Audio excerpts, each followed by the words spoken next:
Radio Hindustan. नमस्कार, आप सुन रहे हैं रेडियो हिंदुस्तान और मैं हूँ आपके साथ आपकी दोस्त आरजे अंजू। रेडियो धर्म गंगा में आज हम आपको ये बताएंगे कि श्राप और उसके पीछे की छुपी कथाएं। हिंदू पौराणिक ग्रंथों में अनेक श्रापों का वर्णन मिलता है। हर श्राप के पीछे कोई न कोई कथाएं जरूर मिलती हैं। युधिष्ठिर का स्त्री जाति को श्राप। महाभारत के शांति पर्व के अनुसार युद्ध समाप्त होने के बाद जब कुंती ने युधिष्ठिर को बताया कि कर्ण तुम्हारा बड़ा भाई था, तो पांडवों को बहुत दुख हुआ। तब युधिष्ठिर ने विधि विधान पूर्वक कर्ण का भी अंतिम संस्कार किया। माता कुंती ने जब पांडवों को कर्ण के जन्म का रहस्य बताया, तो शोक में आकर युधिष्ठिर ने संपूर्ण स्त्री जाति को श्राप दिया कि आज से कोई भी स्त्री गुप्त बात छिपाकर नहीं रख सकेगी। ऋषि किंदम का राजा पांडु को श्राप। महाभारत के अनुसार एक राजा पांडु शिकार खेलने गए हुए थे। उन्होंने वहां हिरण की जोड़े को मैथुन करते देखा और उन पर बाण चला दिया। वास्तव में वो हिरण व हिरणी ऋषि किंदम व उनकी पत्नी थी। जब ऋषि किंदम ने राजा पांडु को श्राप दिया कि जब भी आप किसी स्त्री से मिलन करेंगे, उसी समय आपकी मृत्यु हो जाएगी। इसी श्राप के चलते जब राजा पांडु अपनी पत्नी माद्री के साथ मिलन कर रहे थे, उसी समय उनकी मृत्यु हो गई। मांडव्य ऋषि का यमराज को श्राप। महाभारत के अनुसार मांडव्य नाम के एक ऋषि थे। राजा ने भूलवश उन्हें चोरी का दोषी मानकर सूली पर चढ़ाने की सजा दी।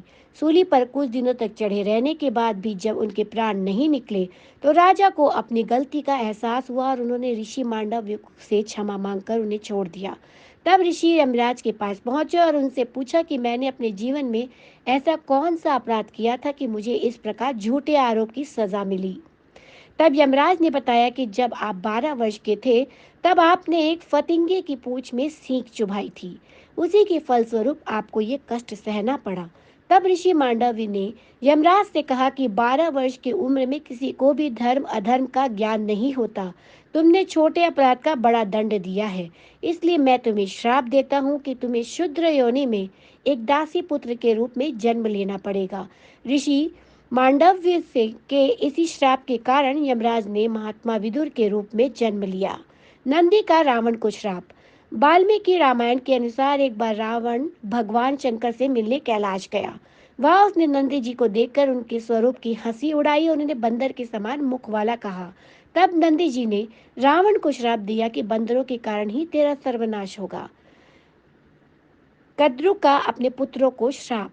महाभारत के अनुसार ऋषि कश्यप की कद्रु व विंता नाम की 2 पत्नियां थी। कद्रु सर्पों की माता थी व विंता गरुड़ की।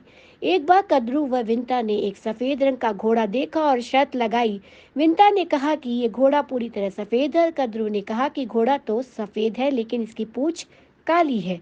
कद्रु ने अपनी बात को सही साबित करने के लिए अपने सर्प पुत्रों से कहा कि तुम सभी सूक्ष्म रूप में जाकर घोड़े की पूंछ से चिपक जाओ, जिससे उसकी पूंछ काली दिखाई दे और मैं शर्त जीत जाऊं। कुछ सर्पों ने कद्रु की बात नहीं मानी। तब कद्रु ने अपने उन पुत्रों को श्राप दिया कि तुम सभी जन्मजय के सर्प यज्ञ में भस्म हो जाओगे। उर्वशी का अर्जुन को श्राप। महाभारत के युद्ध से पहले जब अर्जुन दिव्यास्त्र प्राप्त करने स्वर्ग गए, तो वह उर्वशी नाम की अप्सरा उन पर मोहित हो गई। यह देख अर्जुन ने उन्हें अपनी माता के समान बताया। यह सुनकर क्रोधित उर्वशी ने अर्जुन को श्राप दिया कि तुम नपुंसक की भांति बात कर रहे हो, इसलिए तुम नपुंसक हो जाओगे। तुम्हें स्त्रियों में नर्तक बनकर रहना पड़ेगा। यह बात अर्जुन ने देवराज इंद्र को बताई, तो उन्होंने कहा कि अज्ञातवास के दौरान यह श्राप तुम्हारी मदद करेगा और तुम्हें कोई पहचान भी नहीं पाएगा। तुलसी का भगवान विष्णु को श्राप। शिव पुराण के अनुसार शंखचूड़ नाम का एक राक्षस था। उनकी पत्नी का नाम तुलसी था। तुलसी पतिव्रता थी, जिसके कारण देवता भी शंखचूड़ का वध करने में असमर्थ थे। देवताओं के उद्धार के लिए भगवान विष्णु ने शंखचूड़ का रूप लेकर तुलसी का शील भंग कर दिया। तब भगवान शंकर ने शंखचूड़ का वध कर दिया। यह बात जब तुलसी को पता चली, तो उसने भगवान विष्णु को पत्थर हो जाने का श्राप दिया। इसी श्राप के कारण भगवान विष्णु की पूजा शालिग्राम शिला के रूप में भी की जाती है। श्रृंगी ऋषि का परीक्षित को श्राप। पांडवों के स्वर्गारोहण के बाद अभिमन्यु के पुत्र परीक्षित ने शासन किया। उसके राज्य में सभी सुखी और संपन्न थे। एक बार राजा परीक्षित शिकार खेलते खेलते बहुत दूर वन निकल गए।